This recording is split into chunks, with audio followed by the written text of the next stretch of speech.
আচ্ছা, মারা কেন মারা যায়? মারা বেঁচে থাকতে পারে না সারাটা জীবন। কারণ মাদেরকে ছাড়া মেয়েদের জীবনে আর কিছুই নেই। মেয়েদের বন্ধু বলো, মেয়েদের সঙ্গী বলো, মেয়েদের সুখে দুঃখের আপন মানুষ বলো, সব কিছুই তো মা। আসসালামু আলাইকুম, সবাই কেমন আছেন? আশা করি সবাই ভালো আছেন। যে যেখান থেকে আমার ভিডিওটি দেখতেছেন, সবার প্রতি আমার অনেক অনেক ভালোবাসা এবং শ্রদ্ধা রইল।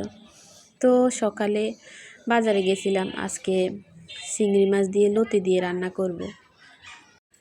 তো কি দিয়ে কি রান্না করব, পরে লতি আনছিলাম আর 20 টাকার এখানে চিংড়ি মাছ আনছিলাম আর সিমের বিচি আধা কেজি আনছিলাম।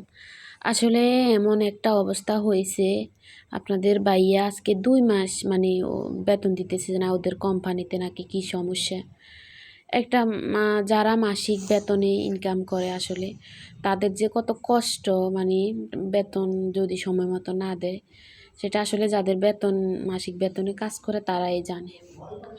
যারা দৈনিক ইনকাম করে তাদের তো সমস্যা নেই, কিন্তু মাসিক যাদের বেতন পায় তারা তো সব কিছুর দিকে তাকিয়ে থাকে যে মাস শেষে টাকাগুলো দিবে আর এগুলো দিয়েই সারা মাস চলবে।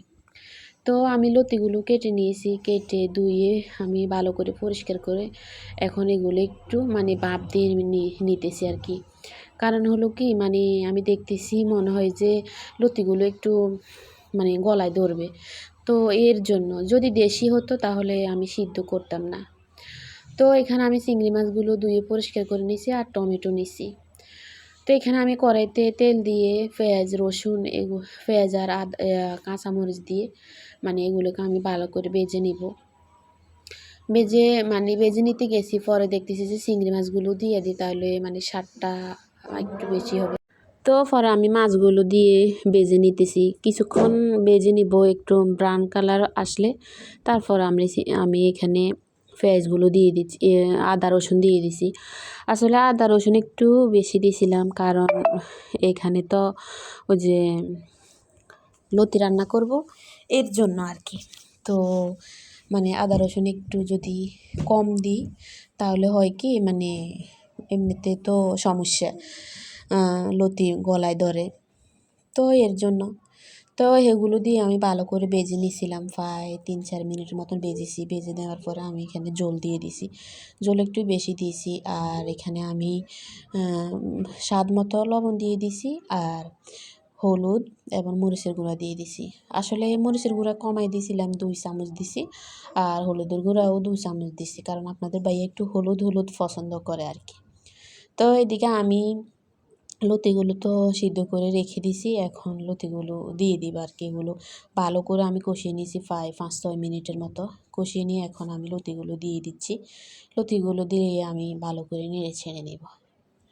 আসলে যেদিন আমার মা মারা গেছে না, ওই দিন পৃথিবীটা আসলে কত অসহায়। একটা মেয়ের মা যখন মারা যায় তখন সেই মেয়েটা জানে। এখন বাবার বাড়ি যেতে ভালো লাগে না। আগে বাবার বাড়িতে সব সময় মন চাইতো যে বাবার বাড়িতে কখন যাব, কখন একটু মানে মনের কথা মাকে বলবো, একটু নিজে শান্তি মতো একটু গিয়ে ঘুমাবো, একটু কিছু খাবো। এখন আর যেতে ভাল লাগে না, এখন যেতেই মন চায় না। কারণ এখন বাবার বাড়িতে গেলেও আতঙ্কে থাকি, কখন জানি কি হয়, কখন জানি, কারণ এখন সতায় মা আছে, কখন জানি বলে বাবার কাছে মা আমার কথা, কি জানি আমি বলছি নাকি আমি কোনো দোষ করে ফেলছি। আসলে এখন শ্বশুর বাড়িতে মেয়েরা যেমন আতঙ্কে থাকে, মা মারা যাওয়ার পরে বাবার বাড়িতে গেলেও সেম সেই আতঙ্কতে থাকা লাগে। তো এই আতঙ্কেতে থেকেও বা কী লাভ, এর জন্য মানে বাবার বাড়ি যেতে ভালো লাগে না। প্রায় 1 বছর পরে যাই, 1 বছর পরে গেলে 1 দিন কিংবা 2 দিন থাকি, তারপর আবার চলে আসি। আমরা মেয়েরা আসলে খুবই অসহায়, বাবার বাড়িতে যেমন অসহায় শ্বশুর বাড়িতেও তেমন অসহায়। আসলে অসহায় অসহায় জীবনটাই আমাদের চলে যায়।